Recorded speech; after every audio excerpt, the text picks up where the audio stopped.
Остановились, дорогие братья, на очень интересной теме, то, что Нух попросил у Всевышнего Аллаха дуа. Раббым Аллах, бу кешелер меня тыңламады, бу кешелер меня кире какты, эти люди меня не послушали, они воспротивились тем требованиям, которые Аллах Та'аля поставил перед ними, а именно оставить ширк, многобожие, именно вершить дела по справедливости. Этой проблемой болели многие соотечественники пророка Нуха. И третья проблема — это был страшнейший алкоголизм, про который Мухаммад, алейхиссалям, сказал «ка'абидус сонами», то есть это уровень алкоголизма почти как поклонение алкоголю. И вот эти проблемы вкупе с нечестивостью, которое присутствовало у народа пророка Нуха в течение 500 лет, который он проповедовал, не принесли никакого результата. В Коране Аллах Субханаху ва Тааля рассказывает очень прекрасные аяты на эту тему, говорит: «Фалям язидухум дуаи илля фирара». Сколько бы я их не призывал, они только психовали и психовали. То есть уровень того, что пророк Нух доводил им религию, доводил им истины, аларга хаклыкны жеткізуның дәрәҗәсе аларның ачуыңына чыгарайды. И многие спрашивают, а почему можно психовать, когда тебе делают дагват? И на том уроке я постарался вам донести эту истину по той простой причине, что Нух не призывал один раз. Он призывал в течение 500 лет. Его видели сыновья, его видели внуки, его видели правнуки. И он стал городской легендой. Поэтому говорили, этот бабай, говорит, уже 200 лет ходит и говорит, что Аллах Та'аля газаб отправит. 200 лет прошло, газаба нет. 300 лет прошло, газаба нет. И когда вот эта уже работа пророка Нуха не принесла никаких результатов, в Коране говорится, что за ним последовали илля калиля, лишь немногие люди. В хадисах говорится, что это 60, в другом хадисе говорится, что это 80 человек.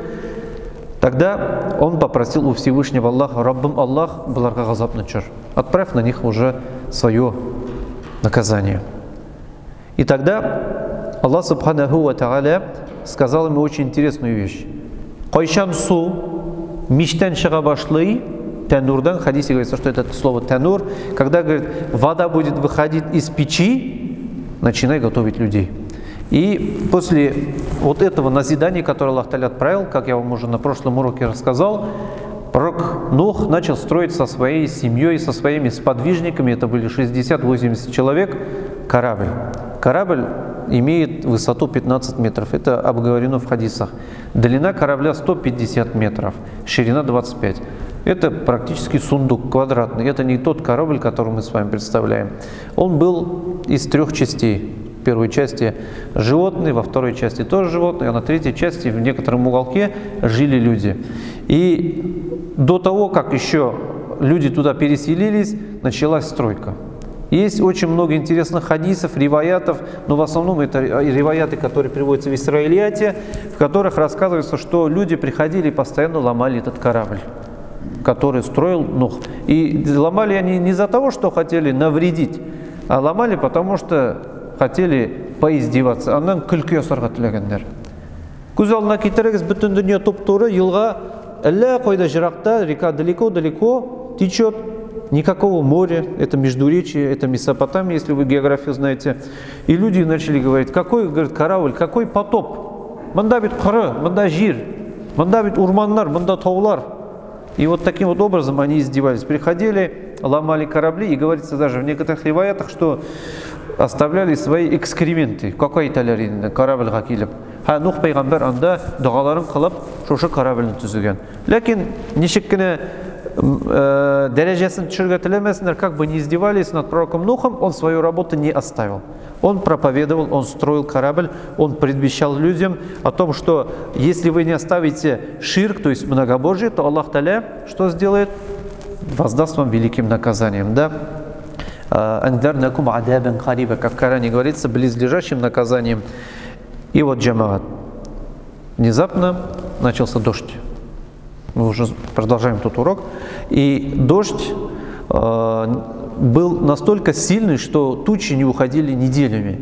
Потом вода начала литься из-под земли, то есть из недр появилось большое количество воды. Шишмәләр су күбәйттереп бәрә башладылар. Һәм инде кешеләр үзләренең мичләрен куйганнар, алар бит инде лепешка пешергәннәр. Люди готовили свои лепешки вот на этих танурах, на этих печках. И изнутри, когда этих печек вода пошла, а печка средняя это 1,5 метра высотой, Нух пейгамбер что сказал? Все, джамагат, жилавыз. И он начал людей собирать вокруг своего ковчега. Үзенең карабы каршында кешеләрне җыя башлый. Инде мусульманнар, то есть уверовавшие люди, сразу залезли туда, животные залезли. Безусловно, у вас возникает вопрос, а откуда животные, кто их контролирует? Там же дикие есть, не дикие есть, всякого рода живность была. И змеи, и птицы. Джамаат, некоторые вопросы нам неизвестны. Вот как, например, работает сердце, как оно появляется. Тут тоже многие вопросы скрыты от нас, поэтому изучить мы это никак не можем. Но есть очень один интересный хадис. Вот этот хадис запомните.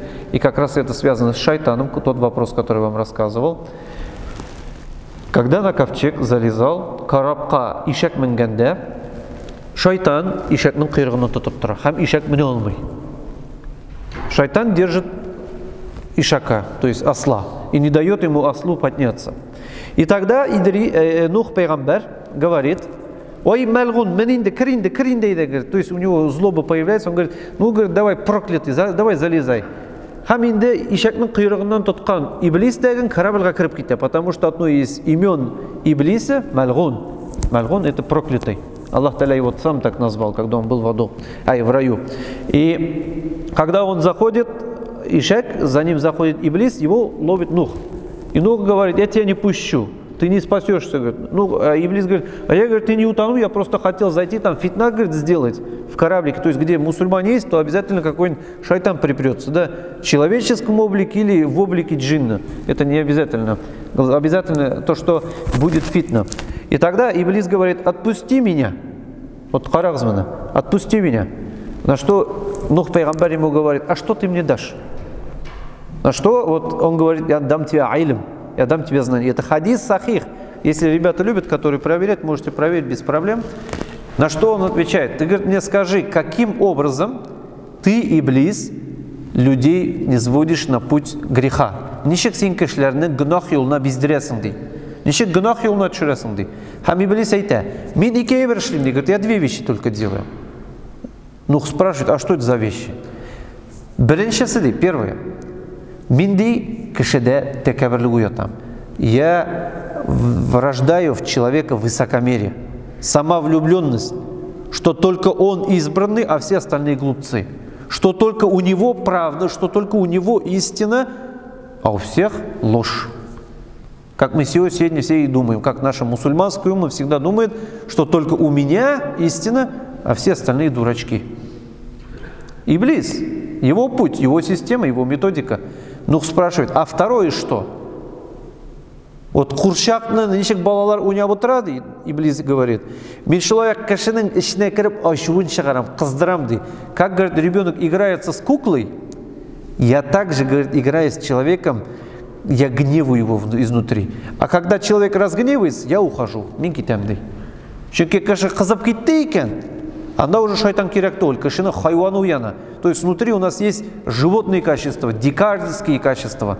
И шайтан, если включит тумблер, на котором написано тәкәбберлек, высокомерие, самовлюбленность, а потом еще чуть-чуть подогреет нашу злобу, он может смело уйти, потому что внутри человека хайванов и так достаточно.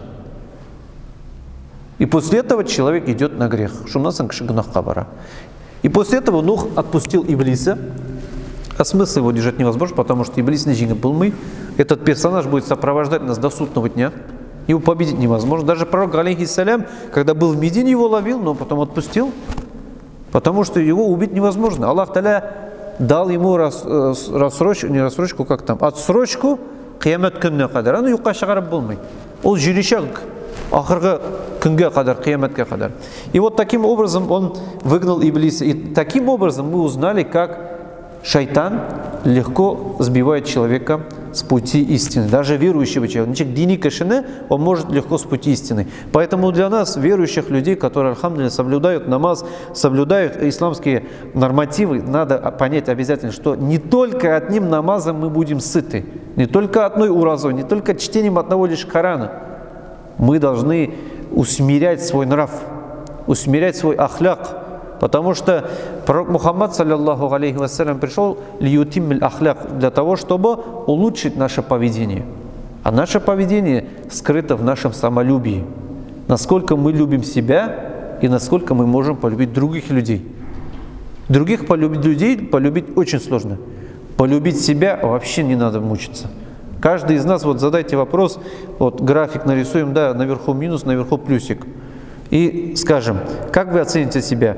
Хороший человек или плохой человек? Все люди нарисуют себя где-то вот чуть-чуть одну единичку наверху, никто же вниз не сделает. Ну, самовлюбленные могут наверх сделать. Біреу да өзінің дәрежесін түсірмей. Çünkü bütün кіші өзін ең дұрыс, ең хақлы деп ойлайды. И вот таким вот образом шайтан нас сбивает. Поэтому Пейгамбер, алейхиссалату вассалям, говорил, даже если ты прав в споре, эгер сен кіші белән талашканда өзіңнің дұрыс екенін білесің екен, бұл талашны қалдыр. Даже если ты прав в споре, оставь этот спор тому, кто не прав.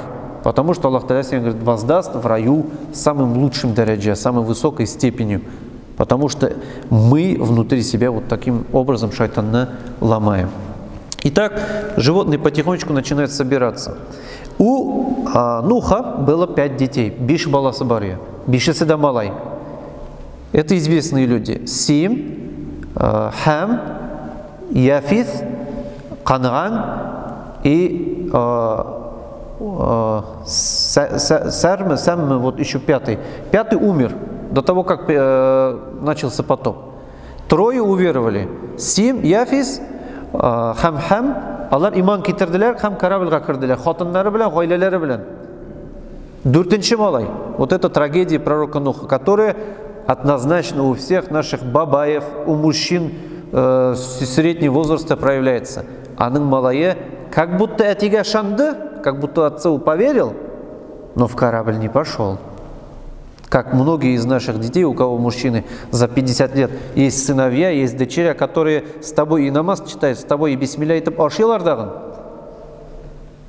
Но когда остаются одни, с верой на ты не разговаривать. Дин белән яқын түгел. И вот Нух, смотрите, эта история, она очень серьезная история, а это трагедия настоящая. Нух очень любил своего сына Кангана. В Коране это очень много оговаривается и серьезно оговаривается. Он обращался к сыну, он ему постоянно уагаз делал, рассказывал, объяснял. И даже когда вода стала уже по пояс, су уже көп болғаштаған, келді улым, қазір міне корабльға отыру уақыты жетті дей. Сынок, говорит, солезай. И сын ему говорит, а ты не беспокойся, ты меня, говорит, там на горе возьмешь. И самое интересное, что когда вот уже за танур, когда за печку вода вышла, Аллах Та'аля ему что сказал? Закрывай дверь. То есть, когда вода начала с печки выходить, и когда печка мінді, все, корабль ябылырға тиеш, ковчег должен закрыться.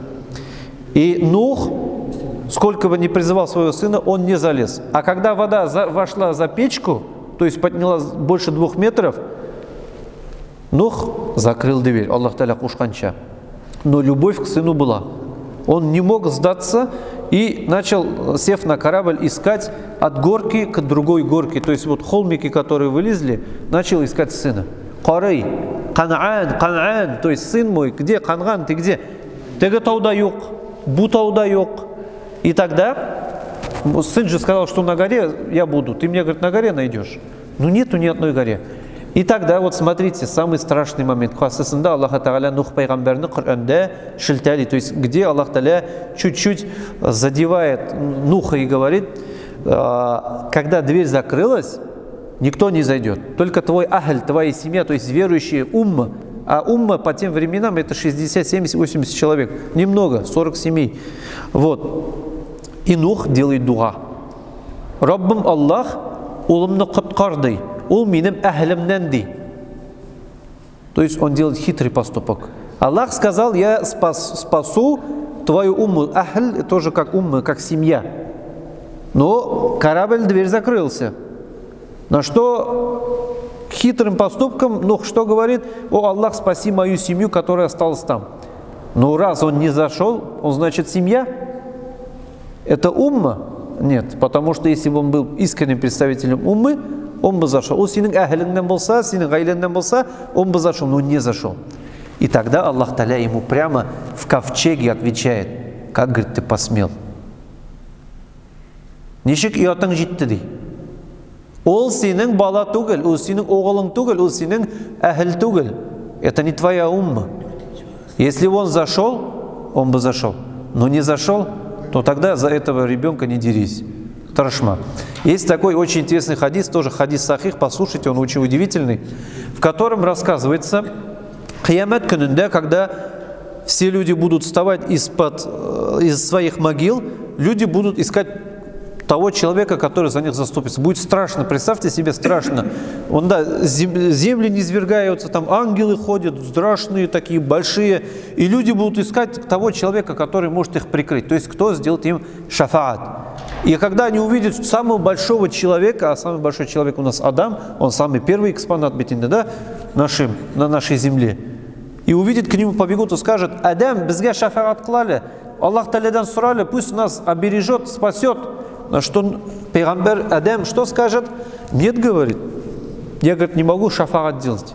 Я, говорит, один грешок мен джаннатта болғанда хата жасадым дей. Мен де алмаға тиерге ярамын, мен ол алмаға жемешке тидім дей.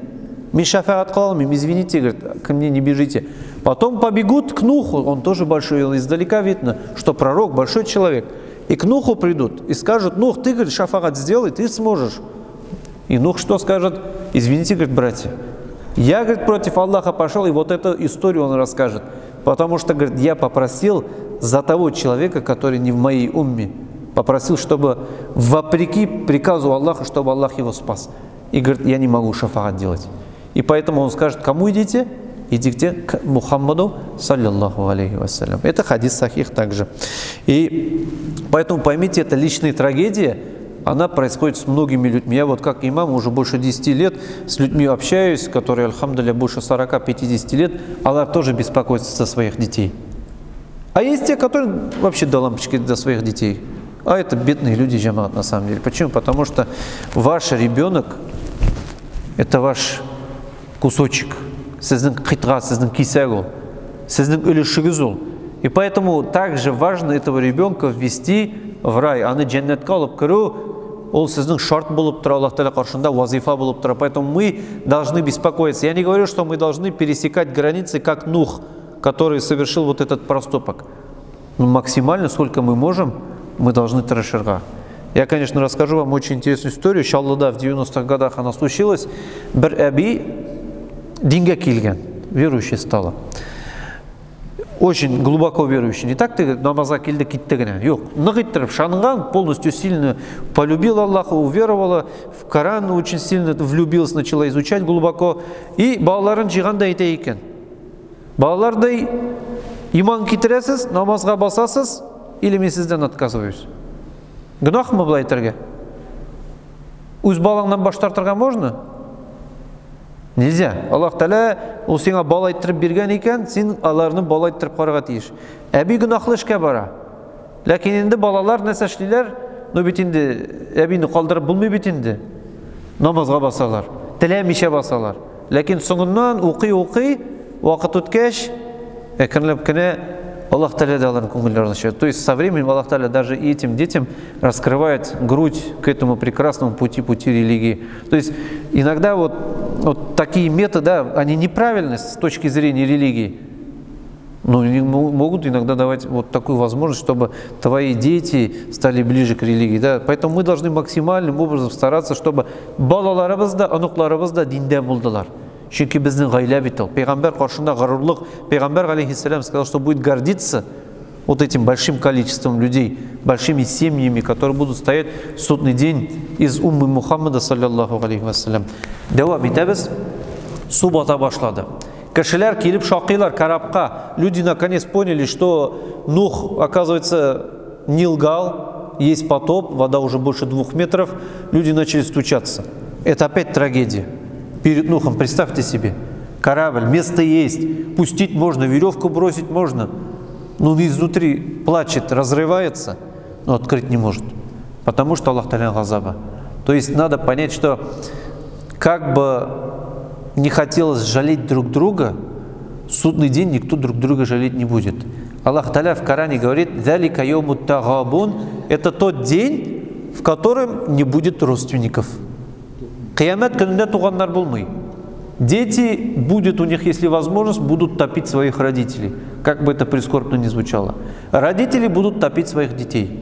Из-за тебя я в хадж не поехала, из-за тебя я на намаз не встала. То есть друг друга батырашақлар. Қиямет күнінде туғанлық жеплері болмай. Запомните. Все будут стараться спасти свою душу. А не только сегодня у нас есть. И вот Нух, как бы ему тяжело не было, он никогда не впускает. И он плывет. И вот смотрите, есть такой хадис, в котором рассказывается про таваккаль и про дуа.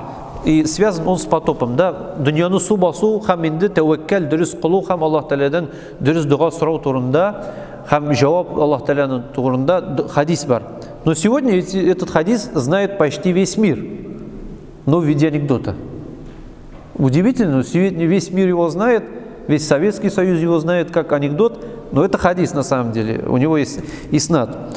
В хадисе говорится, что вот эти, когда началось наводнение, один из людей попросил: «О Аллах, помоги мне». И Аллах Та'аля отправляет к этому человеку лодку. На лодке человек говорит: «Давай садись», говорит, уже вода, говорит, посюда, садись, говорит. Йог говорит: «Зачем мне садиться? Мне Аллах Та'аля, говорит, я дуа сделал, он мне, говорит, сейчас, говорит, спасение отправит». Ну ладно, говорит, Бог с тобой. И поплыл дальше этот человек. Вода, говорит, по шею. Он просит: «О Аллах, помоги, о Аллах, дай спасение», говорит. И снова лодка приплывает. Он говорит: «Давай садись на лодку». «Да не буду, говорит, я садиться». «Зачем, говорит, мне садиться? Мне, говорит, Аллах спасение даст». Ну ладно, говорит, Бог с тобой, и уплывает. И уже он су көтерілді, 2-3 метр был, уже батып тұра, он уже плавает, уже устает. И снова лодка подходит, и этот человек говорит: «Давай, говорит, садись, спасемся». Говорит: «Я, говорит, последняя лодка». «Зачем, говорит, мне лодка? Я, говорит, от Аллаха помощи жду». И этот человек тонет. И в окончании этого хадиса говорится, что в Киямате этот человек, когда разговаривает с Аллахом, уже предстал в судный день, он спрашивает: «О Аллах, я же, говорит, в тот день молился, у меня, говорит, тахарат, у меня, говорит, все условия были, я, говорит, подходил по всем этим нормативам. Почему, говорит, ты мне не ответил?» Аллах говорит: «Я тебе 3 раза, говорит, помощь отправил, говорит, ты сам не захотел эту помощь брать». Вот. Поэтому некоторые ученые связывают это с потопом Нуха, некоторые говорят, что это, возможно, другой потоп.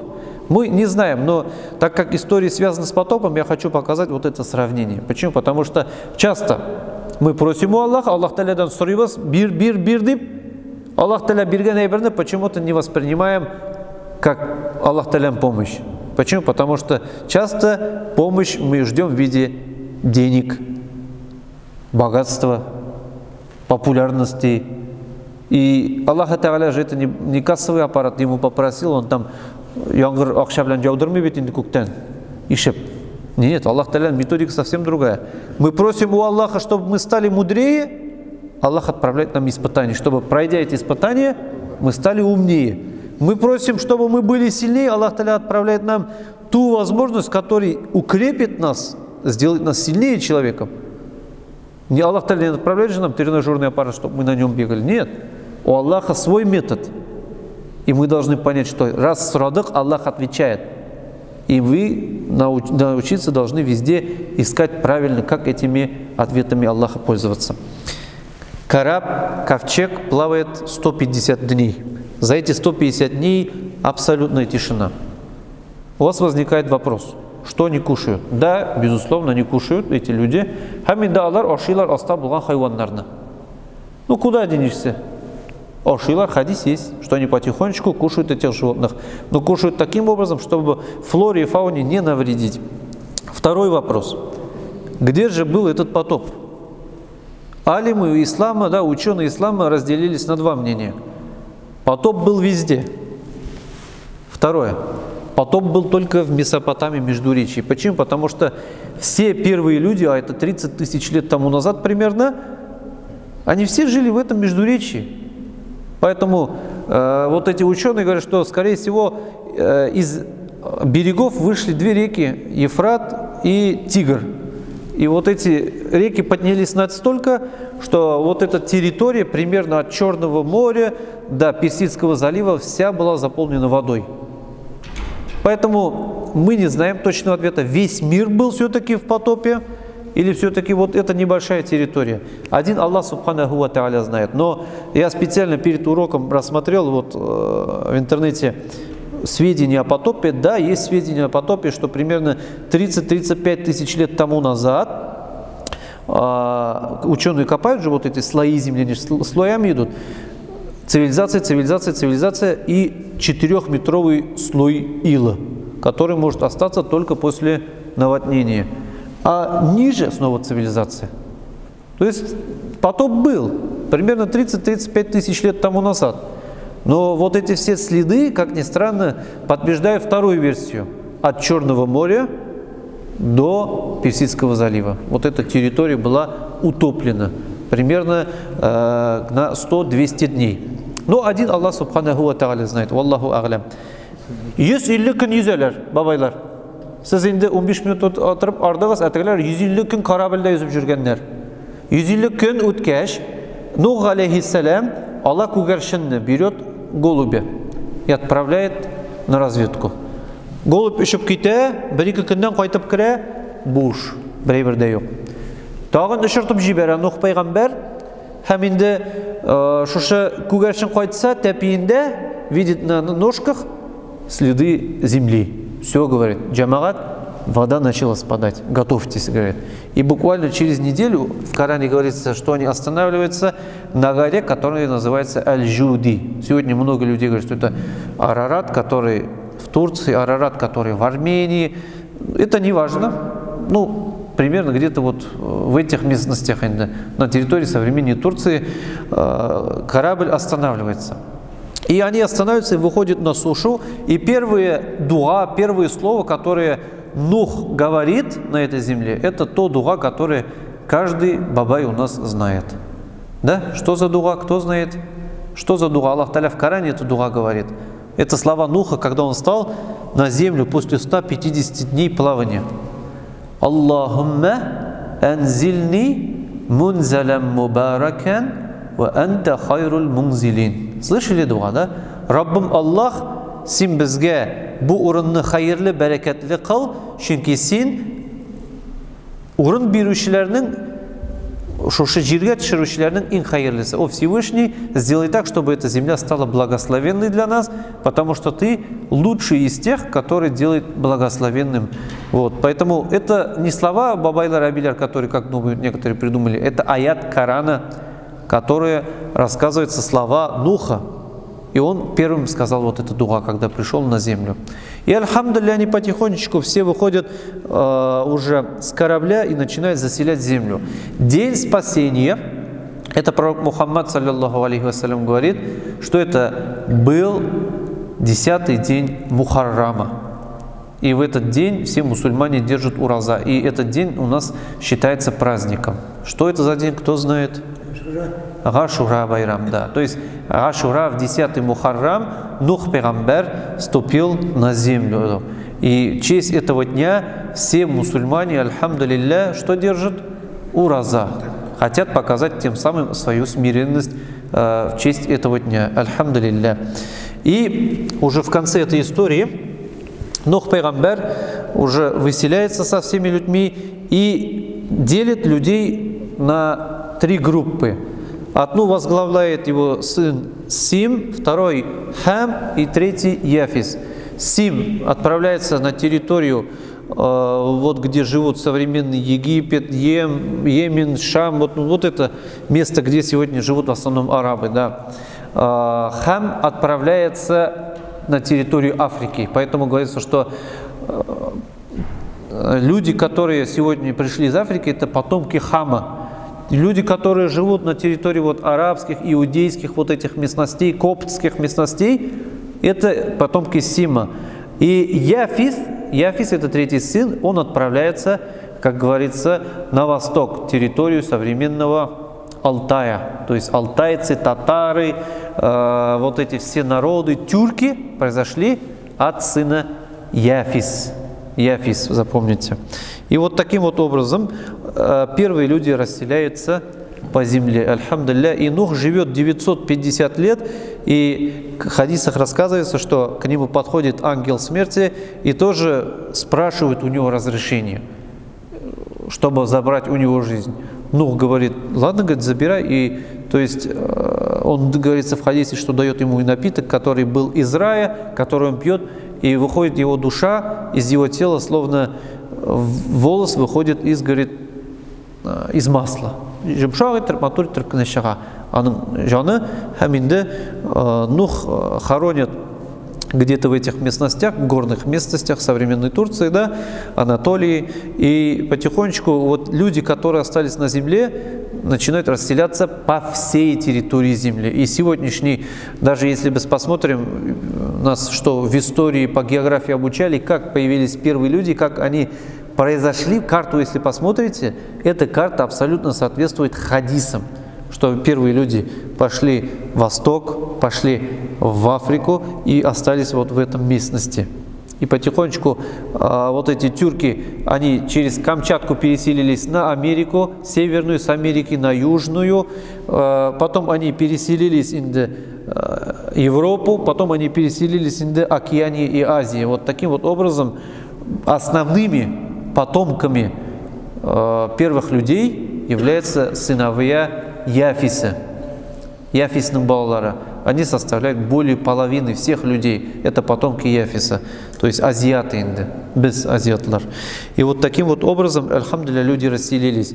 Но, как известно, вера живет не так сильно, и поэтому буквально уже, когда умирает Нух, и когда умирают вот эти его дети, Сим, Хам, Яфис, уже новое поколение становится опять теми людьми, которые вновь возвращают практику ширка, то есть практику многобожия, оставляют молитвы, оставляют дуа, и буквально через несколько столетий уже про всемирный потоп и про спасение Қатулу һәм бүтін дүниені су басу турында легенда гына дип сөйлей башлыйлар.